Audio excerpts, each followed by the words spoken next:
बिस्मिल्लाहिर्रहमानिर्रहीम। अस्सलामु अलैकुम वरहमतुल्लाहि वबरकातुहू। माय डियर स्टूडेंट, जब हम तकबीर तहरीमा कहते हैं तो आपको आपके इल्म में है, मैं पहले बता चुकी हूँ कि हम जब नमाज शुरू करते हैं तो तकबीर तहरीमा कहते हुए हम अपने हाथ कंधों तक उठाते हैं। अल्लाहु अकबर। जब हम अल्लाहु कहते हैं तो अल्लाहु कहते हुए अकबर पर हमारे हाथ बांध देने चाहिए, यानी कि जैसा कि अल्लाहु अकबर, अकबर कहते हुए ये देखिए, ये हमारा दायां हाथ है, राइट हैंड है।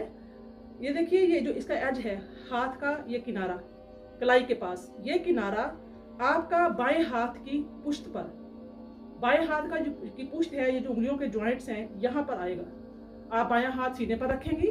सीने के ऊपर रखने के बाद दाएं हाथ का जो की हथेली है वो आप इस तरीके से अपने